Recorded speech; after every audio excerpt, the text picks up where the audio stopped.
And history is made here tonight at the ground, because Wendy Toms, a 28-year-old local girl from Canford Heath, becomes the first lady ever to be part of a Football League game. She is the reserve official, and should referee or any linesman have to go for any reason, she will officiate. So Reading in the yellow shirts and blue shorts will kick off, and Bournemouth will attack the Brighton beach end. The surface very greasy because there's been a lot of rain in Bournemouth today, but a good crowd here, and both hoping to build on victories at the weekend. Reading against Tranmere, Bournemouth against Swansea. High into the night from Jerry Payton. Flick on is towards Mundy. Now Wayne Faraday comes in field, takes the return ball, but it's skidded away from his shins. And Sean Teal plays a good ball forward to Paul Morrell in a bit of space, and the first time cross intercepted by Richardson. And the first goal kick of the match. And you see there is a heavily sanded area.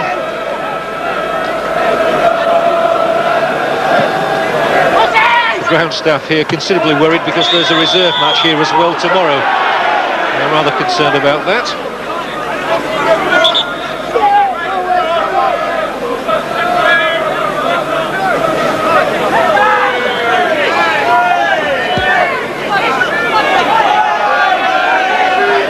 Martin Hicks, the Reading captain, with this free kick just inside his own half, and Reading with 5 men on the edge of Bournemouth's penalty area.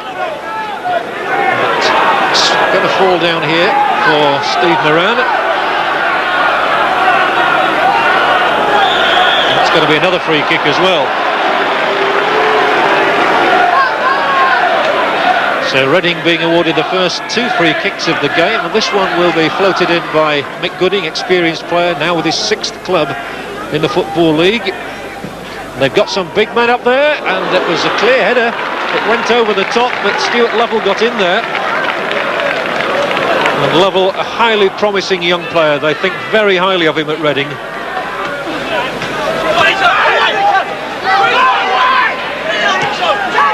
Richardson did well there to feed the ball to Gooding, who's in again here now, Mike Gooding, and he's got a free kick, even though he'd wrestled himself away from Pulis. And most of the free kicks awarded by Mr. Don seem to be going Reading's way for the moment.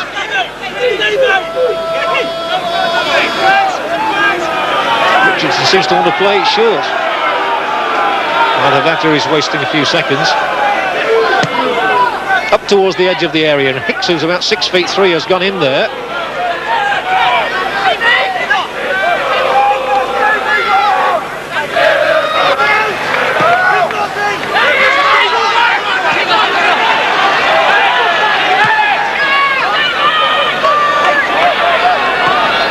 Morrow picks out his man well this time. It was Maskell, he was unable to do anything with it, but the back pass is a dreadful one. Here's a great chance for Steve Moran. Round the first defender, he took a little bit too long, and the ball ends in the side netting. Well, Steve Moran has been sharper than that in his Leicester and Southampton days in particular. He was put in the clear by an awful back pass, and really should have added to the 8 goals he's got this season. He just attempted to do a little bit too much, and getting around the defender there, he just dallied too long. Gooding with it. Went straight over the defenders, and Gooding has another chance to play it in. And the free kick will be given against Reading, so they've wasted a really good opportunity. Harry Redknapp, nice to see him settled in his position here again at Dean Court. He missed so much, of course, of the early part of the season due to that horrific accident during the summer in Italy.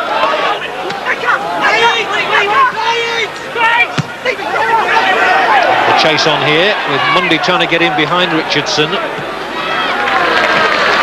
uses all the experience of over 300 games, all of them for Reading, to put that ball out.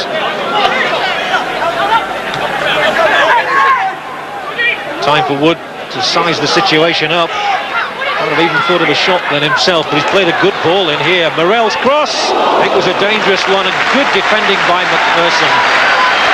He got in there with Andy Jones coming in. Excellent work by the defence. Wood had played the pass. Morrell with a rather flat cross, but what good work that was by the defender. Ferrady with Bournemouth's corner. There's no trouble at all in getting rid of that one. And Bailey plays the ball, and it's a good one as well for Maskell. And this time the good defensive work is done at the other end of the field by Sean O'Driscoll.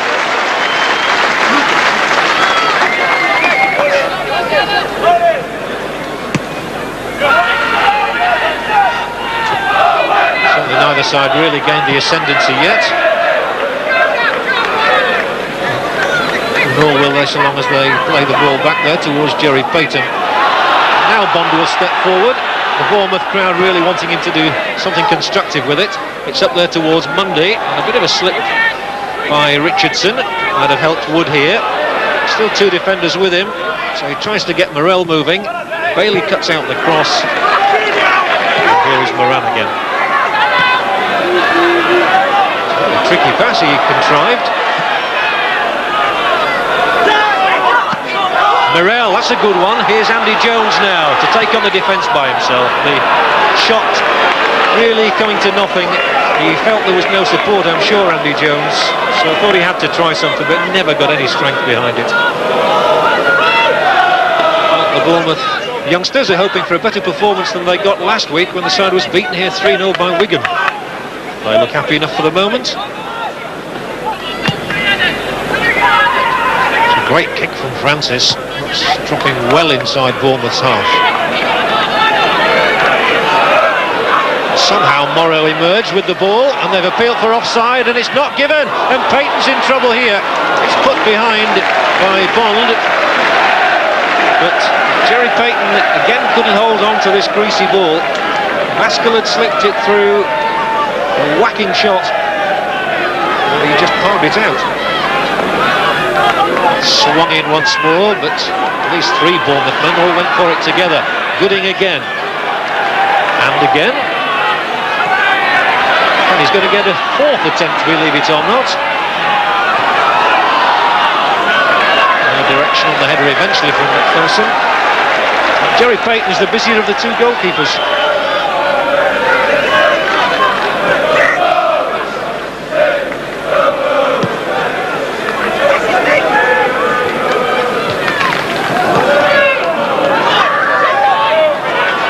Gooding working hard back here. That's a good little flick to Taylor. Moran's ball forward. It's to Maskell. That's an encouraging ball as well. And Craig Maskell here might attempt the shot. So another feeble one in the end. Again, Jerry Payton though has to make a save. Reading are finding ways through. Francis at the other end has barely touched the ball.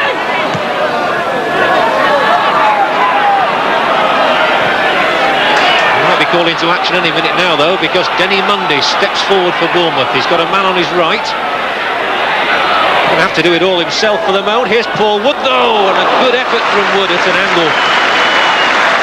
Wood hasn't scored this season, not for Sheffield United, not for Bournemouth, and he still hasn't, but that was a good try. The player on loan from Sheffield United had to go at full stretch to meet this one on the volley. Got the angle right, but couldn't keep it down. The best chance still was the one which fell early in the game to Steve Moran, who's on the ball now. And the angles across, and Gooding heads it back, and they spread it wide to Morrow. They are coming forward much more impressively, Reading, at the moment.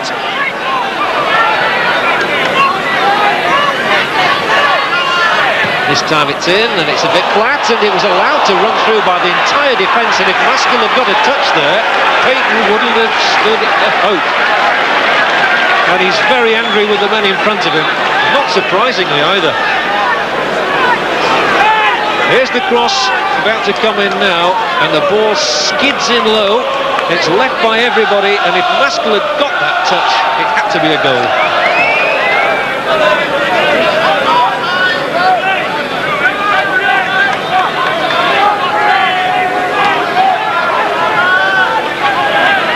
Is for Bailey. Not long now for either side to gain the initiative in this first half, but Bailey has done really well here. Cuts it back and a good turn by Maskell, but Bournemouth managed to get it away as far as Richardson. His pass was not on the mark. He's got another chance. This is a better one. Gooding's header on, met by Taylor. Desperately away, thumped in again by Lovell, who now handles the ball in desperation. So we stay goalless. Straight up in the air, and that one snapped upon by Wood. But here's one. Maskell will go through the middle, and Payton has to come and has to clatter the ball out just beneath us here in our gantry position at Dean Court. Jerry Payton was taking aim. And half-time it is then at Dean Court. It's been a difficult half for Jerry Payton. He's certainly been the busier of the two goalkeepers. Steve Francis hardly troubled at the other end. The best chance of the half really fell to Steve Moran in the early minutes. He was unable to take it. And that is why the half-time score here is AFC Bournemouth 0, Reading 0.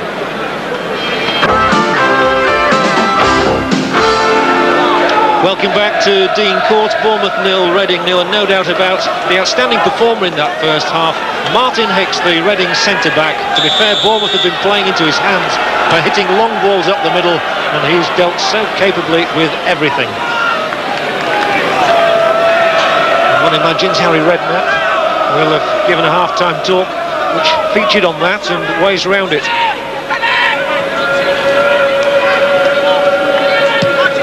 Bournemouth simply have to adopt a different approach. Faraday.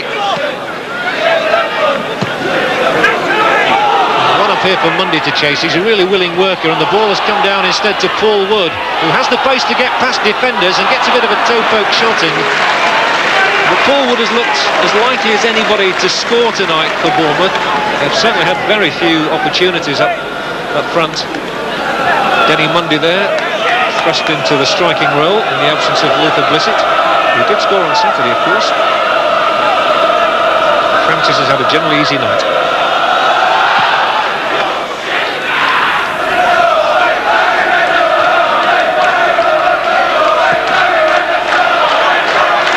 Wood sliced off the boot of Richardson. Well, they've got something to shout about.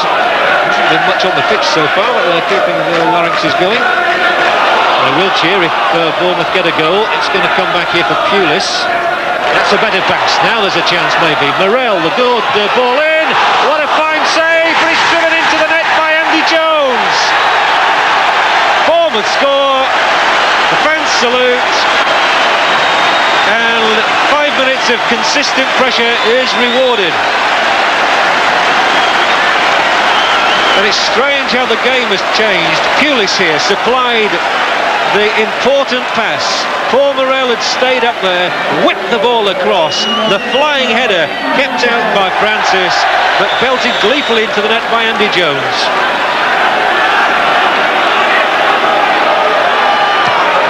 So 8 minutes into the second half, it becomes Bournemouth 1, Reading 0, and now we might have a game on our hands.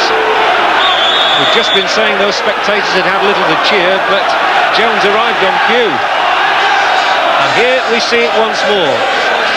That was the really important pass. That bisected the defence. In it came here. It was a good header, but Francis made a brave save, but he couldn't stop Jones.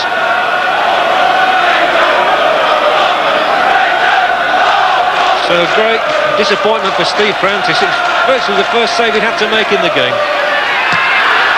At the other end, that will be a goal. He made the first save and couldn't make the second.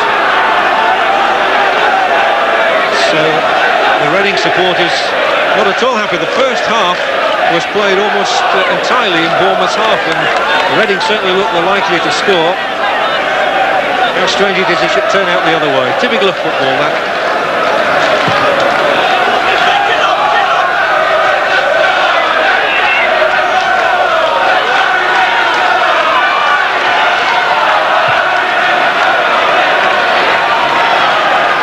some of the Bournemouth supporters have been disgruntled with recent performances here, but Harry Redknapp, second from the left there in your picture, must feel a mightily relieved man, because they didn't put much together in the first half, but they're in the lead and that's all that matters.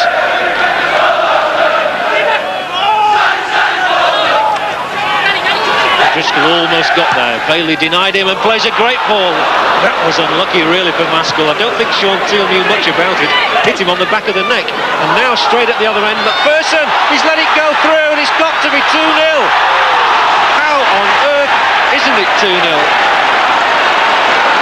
Francis goes into the back of the net and that's where the ball should have been. What an escape this one is for Reading. Keith McPherson allowing the ball to drop over him. Andy Jones simply had to score, you felt, but he rolled it the wrong side of the upright. Well, he's got one, and even he will agree he should have had two. That might have been a game clincher. Instead of which, at the other end, it's Teal who has to get under one. Total miss kick.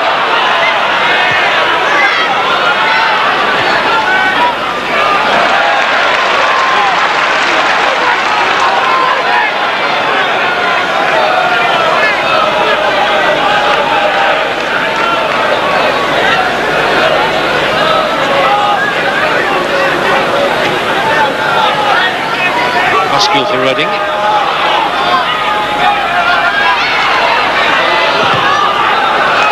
I imagine that miss by Andy Jones will give Reading more heart, but they've got to defend once more. Hicks will surely stretch those long legs of his, brings down the player.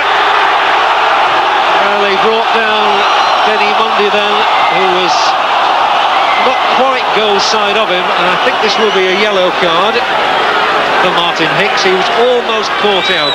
He's a big fellow, is Martin Hicks, and he's stretched and gets the yellow card as a result. Mundy there in danger of getting away from him. It's regarded as a professional foul, but I think the yellow card was right in that instance.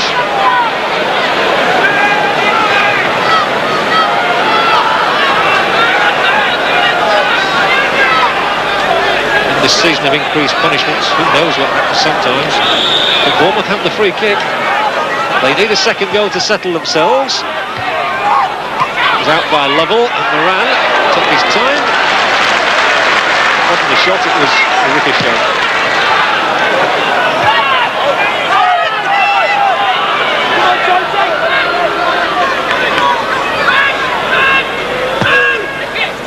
Hicks and Bailey. That's just going to be beyond Maskell though.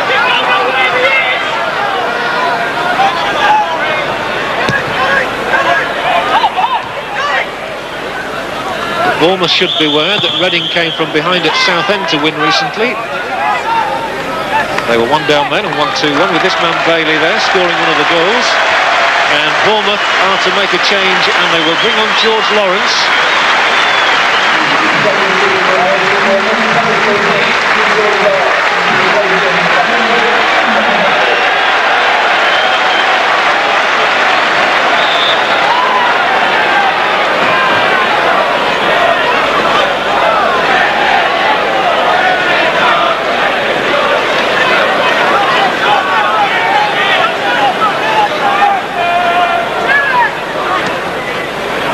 Floated in and belted in.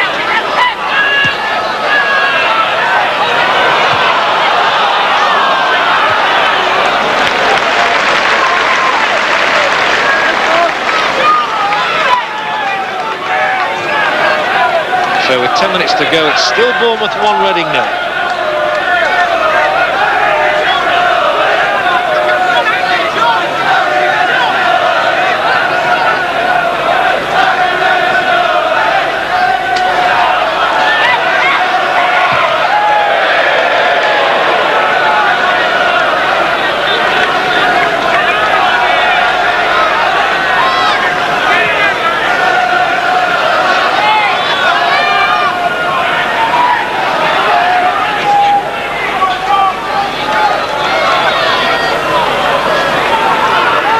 Game is being played exclusively on that far side of the field at the moment.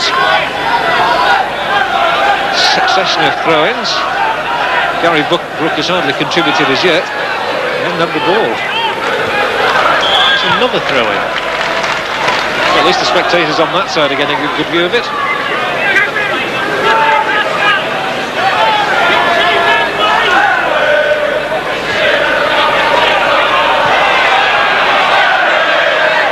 Now they might switch it left. Bailey. Down here beneath us is Steve Morrow. Through the middle it was aimed from Moran. Oh, Lawrence has done well, and for once Hicks is drawn out of position. Lawrence on his own. George Lawrence slips it through now. Andy Jones, great shot, great goal. 2-0 Bournemouth. 2 for Andy Jones, and Reading might be beaten now. That's a quality strike. George Lawrence.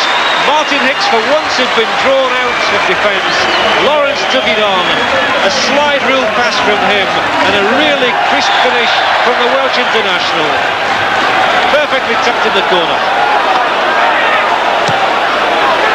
So 82 minutes gone and 2 Andy Jones goals look like bringing Bournemouth 3 precious points. But that was the critical moment. Hicks beaten on the halfway line by George Lawrence. The substitute rolling it invitingly to Jones, and didn't he finish it well?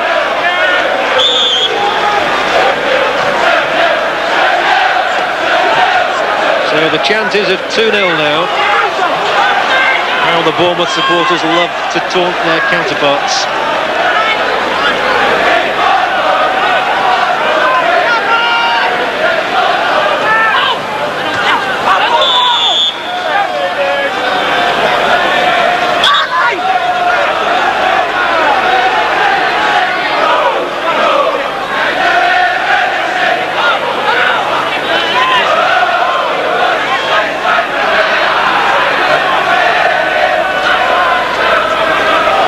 Reading with only 7 minutes left then, in which to rescue something from this game. Come with Bailey with a little flick through. Oh. And the referee saw something wrong there. Must have been offside.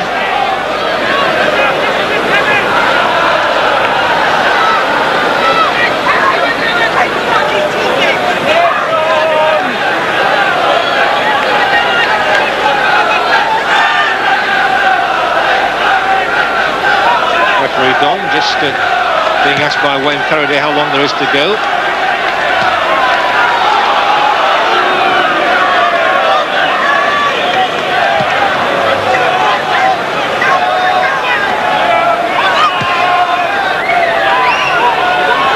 Moran tries to get in around the back of the defender Morel. As again Lawrence underneath it to good effect, and it's going to bounce it over Hicks. He just used that long right leg of his to hook the ball into the crowd. Ironic that it was a slip by the Reading captain really that led to that second Bournemouth goal. Because he's had a sterling game even though he has been booked. He's going to be in the thick of it again here now. Jones tries to torment him once more. Lawrence out this time, but George Lawrence can have another crack. Hicks with the head away. Here's Jones trying to pounce for a hat-trick goal maybe. Andy Jones! Well, everything was right about it apart from the end shot. Andy Jones, you get the feeling, is relishing this second half. He's gone into double figures for the season, but he couldn't get his 11th. But Harry Redknapp, obviously a much happier man. I say obviously, he's not smiling much at the moment, but I'm sure inside he's happier, as Francis has to clutch the ball to keep him out again.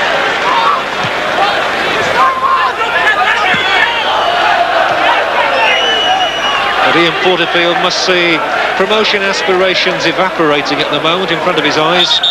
2-0 down. They do have games in hand above teams above them, so let's write them off yet. It's always got to be borne in mind that goal difference can come into account at the end of the season, so a third goal would be useful. Oh, and hooked dramatically wide by Paul Wood. The scoreline stays at 2-0, despite this Worthy effort from Forward. He hooks it over his shoulder. That would have been a classic. It's well met, and through the middle goes Jones. Can he finish his hat-trick? Well, the extraordinary thing about Andy Jones is he's scored 2 and he's missed 2, which arguably were easier.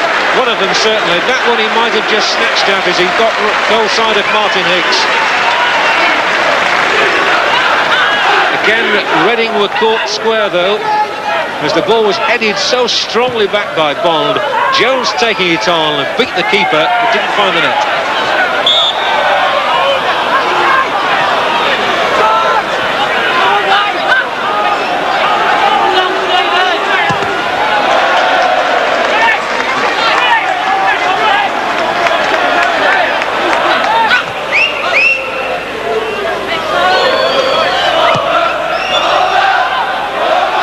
Reading try through the middle, but Lawrence has won it for Bournemouth, and again Jones goes on the chase with McPherson this time.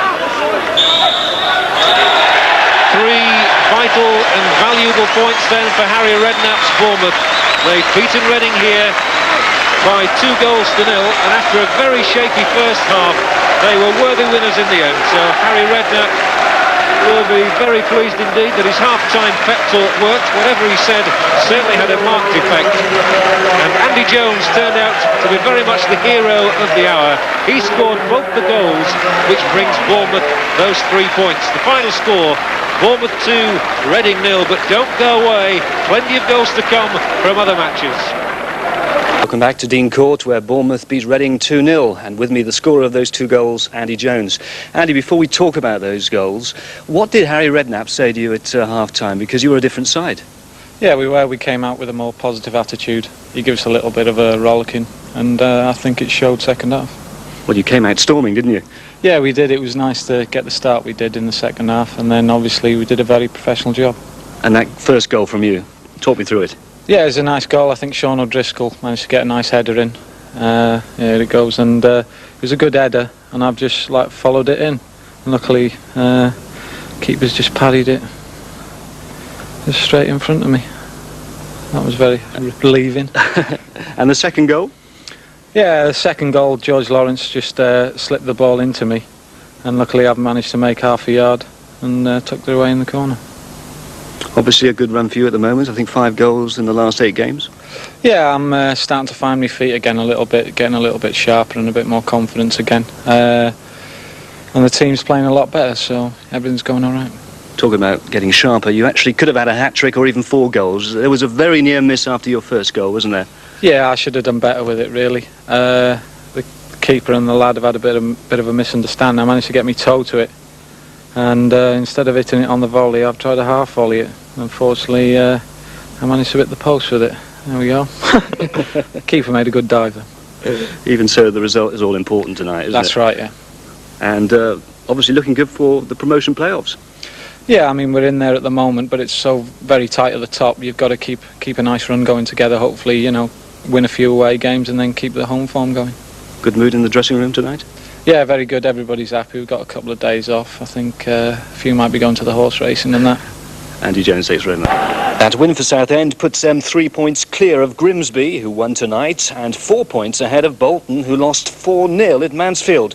Bournemouth are 6th, while Reading cling on in 11th place.